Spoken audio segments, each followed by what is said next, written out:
আল্লাহর প্রশংসা করার কারণ আছে না নাই? অকারণে প্রশংসা না কারণে? কি কারণ? এক নম্বর কারণ হলো রুহের জগতে, এই জগতে আসার আগে আমরা আরেকটা জগতে ছিলাম। বিশ্বাস হয়? মনে আছে?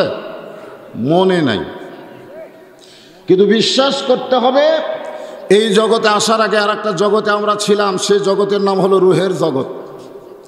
সেই রুহের জগতে আল্লাহ আমাদের রুহকে এত পছন্দ করেছেন, যার কারণে হিন্দু, বৌদ্ধ, খ্রিস্টান, ইহুদির মধ্যে না পাঠায়া সরাসরি মুসলমানের ঘরে আমাদেরকে মুসলমান হিসাবে কবুল করেছেন। এটা কার দয়া? আরো জোরে বলেন। আল্লাহ ইচ্ছা করলে আমাদেরকে হিন্দুর ঘরে পাঠাবার পারতেন না? এখন হিন্দু ভাইরা কেউ যদি আশেপাশে থাকে, তারা যদি বলে হুজুর কি আমাদের বিরুদ্ধে নাকি? আমি আপনাদের বিরুদ্ধে হব কেন? আমি কারো বিরুদ্ধে না। আল্লাহ যদি বলেন, কে বলে? আল্লাহ। গায়রাল ইসলাম দীনান ফালাই ইউকবালা মিনহু। ইসলাম ছাড়া অন্য কোনো ধর্ম কেউ যদি গ্রহণ করে, আল্লাহ বলেছেন লা ইউকবালা মিনহু, এইটা কখনো কবুল করা হবে না। এ কথার দ্বারা আল্লাহ বুঝাইলেন আল্লাহ নিরপেক্ষ নয়, আল্লাহ হলেন মুসলমানের পক্ষে। ধরে কোন ঠিক কিনা? আপনারা বলেন তো, আল্লাহ কি পক্ষ না নিরপেক্ষ? ধরে কোন পক্ষ না নিরপেক্ষ? আমাদের বাংলাদেশে কিছু কিছু মানুষ বলে যে আমি নিরপেক্ষ। এরকম কথা বলে কি বলে না? অনেকে বলে যারা বিচারের আসনে বসে আছে এরা নিরপেক্ষ, যারা নির্বাচন কমিশনার তারা নিরপেক্ষ। আমি বর্তমানে বাংলাদেশে জন্মগ্রহণ করার পরে বুঝেছি বাংলাদেশে নিরপেক্ষ বলে যতই দাবি করা হোক, প্রকৃত পক্ষে নিরপেক্ষ কেউ না। ধরে কোন কথা ঠিক কিনা? তবে 50 বছর পরে আমরা বাংলার জমিনে একটা নিরপেক্ষ চেয়ারম্যান পাচ্ছি। কয় বছর পরে? 50 বছর পরে বাংলার জমিনে একটা নিরপেক্ষ চেয়ারম্যান। সে পুরুষও না, নারীও না, হলো হিজড়া চেয়ারম্যান। ধরে কোন কি চেয়ারম্যান? হিজড়া। আপনারা বলেন তো হিজড়া কার পক্ষে? হিজড়া হলো নিরপেক্ষ। এছাড়া নিরপেক্ষ বলে কোনো কথা নাই। স্বয়ং আল্লাহ এই কোরআনের আয়াত দিয়ে বুঝাইলেন আমি মুসলমানের পক্ষে। ধরে কোন কথা ঠিক কিনা? তো যে আল্লাহ মুসলমানের পক্ষ নিলেন, আমরা সেই মুসলমানের ঘরে জন্ম নিয়েছি। খুশি না বেজার? এই জন্য জবান খুলে আর একবার বলি আলহামদুলিল্লাহ। আমরা আল্লাহর প্রশংসা করার একটা কারণ কি জানেন? আমরা জন্মসূত্রে মুসলমান। জন্মসূত্রে মুসলমান হওয়ার মধ্যে লাভ কি? লাভ জানেন? লাভ সব কিছুর লাভ জানতে হবে। হযরত আবু বকর রাদিয়াল্লাহু তাআলা আনহু একদিন মসজিদের মধ্যে ঢুকবেন। কার মধ্যে ঢুকবেন? মসজিদের মধ্যে ঢুকবেন। এমন সময় দরজায় গিয়া তিনি ব্রেক করলেন। আবু বকর রাদিয়াল্লাহু মসজিদে নববীর দরজায় গিয়া ব্রেক করলেন। এই ব্রেক করার পিছনে কারণ হলো মসজিদের ভিতরে লক্ষ্য করে দেখেন যে আল্লাহর নবী বসে আছেন। কে বসে আছেন? শুধু আল্লাহর নবী বসে নাই, নবীর 2 উরাতের উপরে নবীর 2টা নাতি বসে খেলা করতেছে। নবীর 2 উরাতের উপরে নবীর 2 জন নাতি বসেছে, খেলা করতেছে। খেলা করা বোঝেন? এক নাতি নবীর দাড়ি ধরে এরকম টান মারতেছে, দাড়ি ধরে টান মারতেছে, আর এক নাতি নবীর মাথার টুপি খুলে ফেলে দিচ্ছে।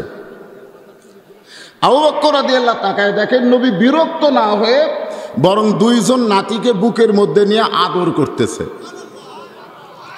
আবু বকর রাদিয়াল্লাহু আসমানের দিকে তাকালেন। জোরে কোন দিকে? আসমানের দিকে কেন তাকালেন?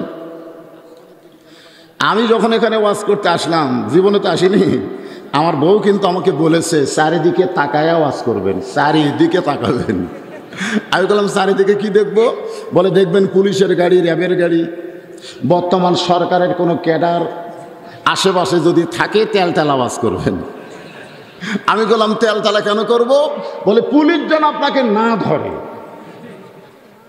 আমি তখন বইয়ের কবল একটা চুমা দিয়ে বললাম, আমি চারিদিকে তাকাবো না।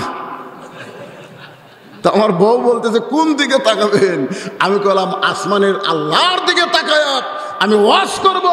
কারণ পুলিশ ধরার ভয় বদরশিদ করে না, বদরশিদ প্রত্যেক ধাপে ধাপে আজরাইল ধরার চিন্তা করে। জোরে করে কথা হচ্ছে, কারণ এর আগে পুলিশ আমাকে 9 বার ধরছে। ধরে কোন কয়বার? প্রত্যেকবারই ছেড়ে দিছে। কিন্তু আজরাইল যদি আমাকে একবার ধরে, মনে হয় ছাড়বে নাকি?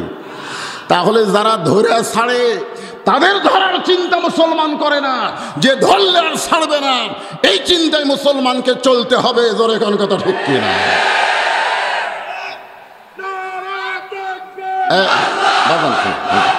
তকবীর যখন দেওয়া লাগবে ওর আব্বাকা ফাঁকাব্বের আমি জানি, কিন্তু আমার একটা অভ্যাস হলো, যেই তারিখে আমি দাওয়াত লই এই তারিখের মধ্যেই মোনাজাত করি। এটা হলো আমার অভ্যাস। 9 তারিখের মধ্যে ওয়াজ শেষ করতে গেলে 12টার আগে ওয়াজ শেষ করা লাগবে।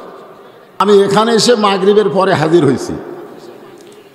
আমার বগুড়াতে হলে আমি 3টা ওয়াজ করতাম, প্রতিদিন 3টা, একটা দুপুরে, একটা সন্ধ্যায়, একটা রাতে। কিন্তু আপনাদের কুষ্টিয়ায় আসতে গিয়ে ওই যে লালন সেতুর থেকে শুরু করে এই কুষ্টিয়া পর্যন্ত যা ঝাঁকি খাসি ভাই, ওই ঝাঁকিতে আমার নাট গল্টু সব লড়ে গেছে। আমি শুনলাম আওয়ামী লীগের একজন বড় নেতা ওই আসনের এমপি। এ বেটা করে কি আমি বুঝি না। জোরে কোন কথা ঠিক কি না? আমাদের বগুড়াতে তো আওয়ামী লীগের নেতা না, সব বিএনপির ঘাঁটি। এরপরে রাস্তাগুলো তেলতেলা। আরে বেতেলা রাস্তা কেমনে হয় বুঝি না। হ্যাঁ, একটু মনোযোগ দিয়ে শোনেন। আবু বকর রাদিয়াল্লাহু তাকাইছে কোন দিকে? আপনারা তাকায় আছেন কোন দিকে? আবু বকর রাদিয়াল্লাহু আসমানের দিকে তাকায় বলেন, আল্লাহ, আমার নবী শুধু বিশ্ব নবী নয়, আমার নবী হলেন 1 নম্বর নানা। আমার নবী শুধু বিশ্ব নবী নয়, আমার নবী কয় নম্বর নানা? নানা হিসাবে নবী কয় নম্বর? বাবা হিসাবে কয় নম্বর? নেতা হিসাবে কয় নম্বর? ইমাম হিসাবে কয় নম্বর? চরিত্রবান হিসাবে কয় নম্বর? যেদিকে যাবেন সেই দিকে আমার নবীকে আপনারা 1 নম্বরে পাবেন। জোরে কোন কথা ঠিক কিনা? এই জন্য আল্লাহ বলেছেন, লাকাদ কানা লাকুম ফি রাসূলিল্লাহি উসওয়াতুন হাসানা। সফলতা যদি অর্জন করতে চাও, দুনিয়ার সমস্ত পানসে নেতাকে বাদ দিয়া একমাত্র রাসূলকে তোমাদের আদর্শের নেতা হিসেবে গ্রহণ করে নাও। এ হুকুম কার? আরো জোরে বলে। আপনারা কোন নেতার পিছনে চামচাগিরি করেন? এই জন্যে এখন একটা স্লোগান দেওয়া লাগবে। আমি যেই বলবো আমার নেতা তোমার নেতা, সকলে বলবেন বিশ্ব নবী মুস্তাফা। বলতে পারবেন না? আমার নেতা তোমার নেতা, বিশ্ব নবীর চরিত্র ফুলের মতো না। ওয়া ইন্নাকা লাআলা খুলুকিন আযীম। ফুলের চাইতেও পবিত্র বলা লাগবে। পারবেন না ভাইজান? বিশ্ব নবীর চরিত্র